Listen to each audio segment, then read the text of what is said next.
All right, just a couple things before we get started. Brady White it will be out for the year, so just wanted to make sure you guys knew that. And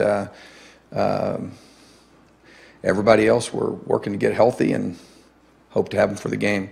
After looking at the film, obviously nothing really new to add other than just really proud of our team. Some guys like Armand Perry showed incredible heart and toughness. Rennell ran some of the same guys I pointed out. Really proud of the guys like Gump and Mo and Marcus Ball. I thought just stepped up and played really well and did some great things. Just really proud of our overall effort, and obviously really proud of Zane and what he was able to accomplish in that game. So looking forward to going to work and headed on the road and figure out a way to get another win. Raise your hand if you have a question.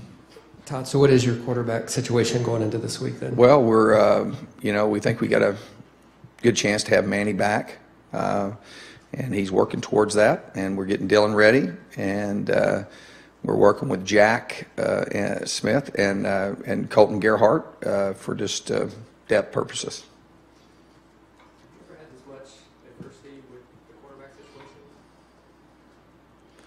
I've had two of them hurt at one time, I guess so. So right now we have, and I never have said because I don't know for sure if Bryce is no way he can play this year, but it's unlikely.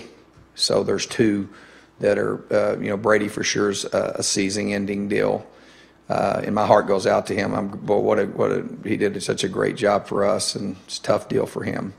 But he'll be back, and then so really we've got two with substantial, and then the good thing is that Manny's deal was something that's a minor deal that I think he's got a good chance of making it back this week. And then we're working hard with Dylan, getting Dylan ready, and then just the other stuff is just just plan whatever that is, plan C and D or whatever. Todd, in the times that you have had to go to a deep down your depth chart quarterback, what's that kind of been like, and how do you kind of put something together to help put you guys in the best position? Well, you got to, the key at quarterback is such an important position. You have to adapt what you're doing to the skills and talents of the person taking the snap, and so that's what we'll do.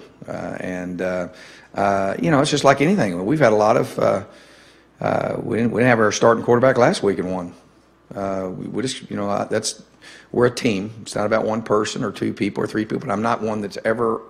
That's the game of football. That game of football mirrors life. You have you get knocked down. You have you're going to have injuries. You're going to have sometimes weeks you don't have people, and that's why that's when you have people step up, and that's what I love about the team concept of football. It is difficult, and so we're playing a very good football team, very explosive.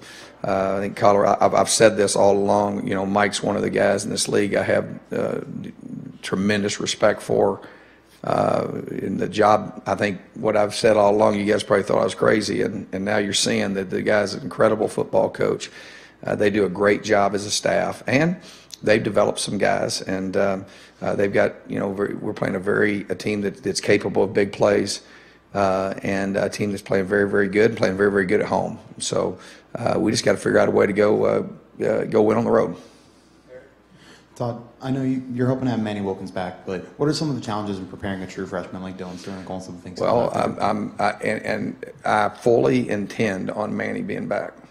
I'm just being honest about that.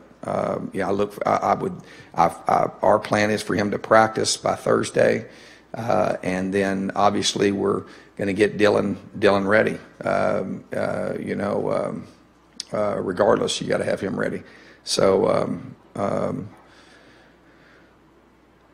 Getting a freshman ready or whatever is it's just reps. I mean he got reps. It was good that he did get reps in fall camp, and one of the things that we do is our our players, we rep our players. So when we go team settings, we have our 1s and 2s on one field, our 3s and 4s on the other, so guys get reps. So it's just like anything. I mean, you know, it's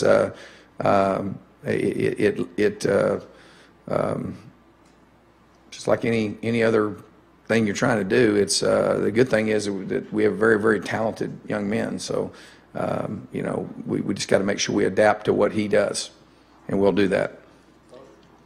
Coach over here.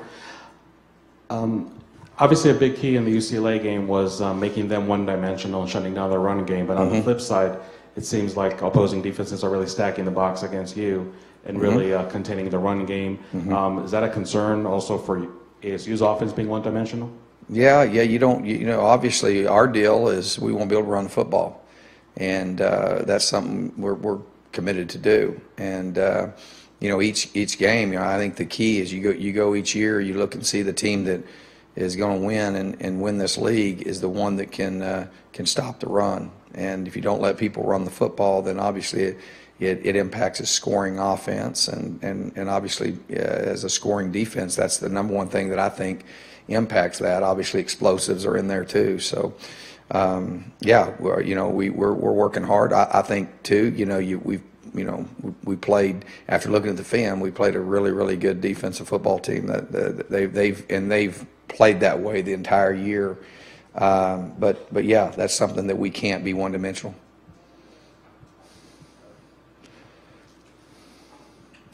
You mentioned you've always been very complimentary of Mike McIntyre, even over the past few years. Just what have you seen during your meetings with him that how is that reflected on the field, I guess? Well, you know, he's a coach's kid, you know, and you know, you can tell, you know, when you get around people and just you know, kind of person that he is, and just talking football with him and being around him, you always gravitate towards certain people when you go to meetings and things like that. And he's just a guy that's really, really impressed me when he was at San Jose and what he did there. You know, I remember a game they played at San Jose against Stanford that I think they almost won.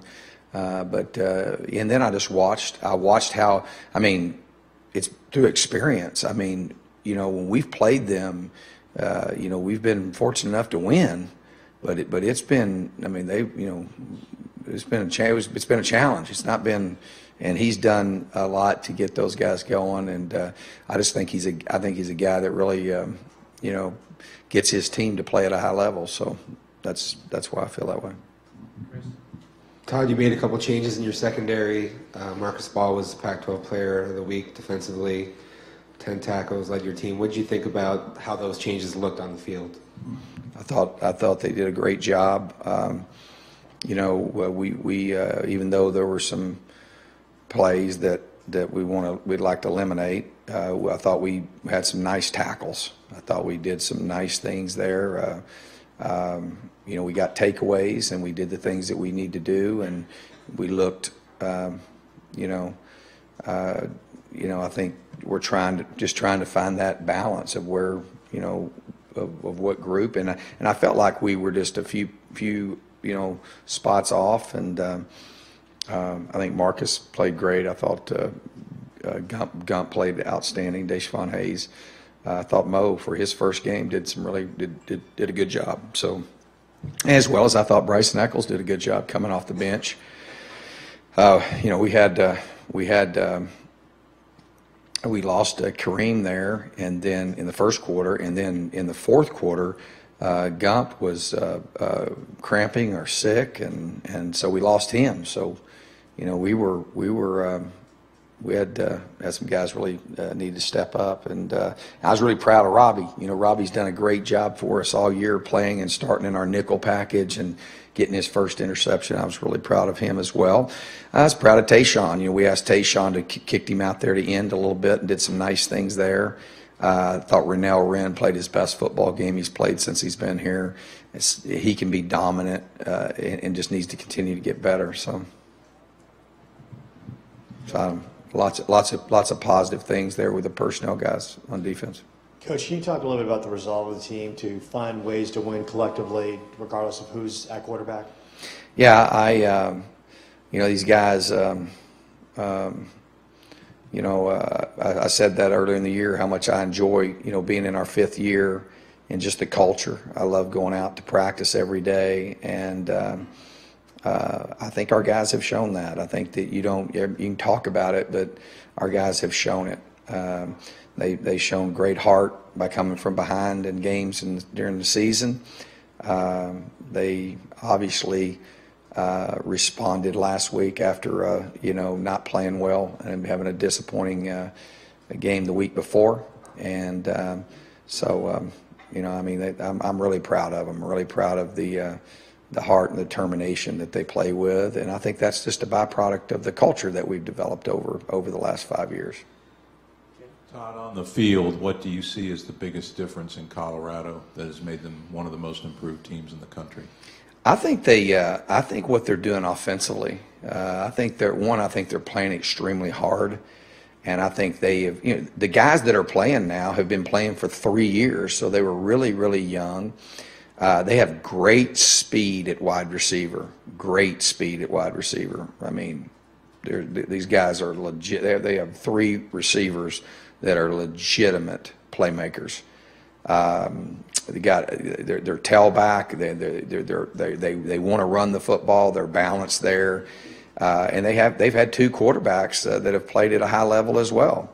And then the difference in their team has been how they play defense, and they're attacking on defense, and they're playing with a lot of emotion. And then obviously they've improved tremendously, and doesn't anything resemble anything that I've seen last year, and that tells you that they develop their players, and these guys, and you can tell they're a football team that's playing very hungry, and so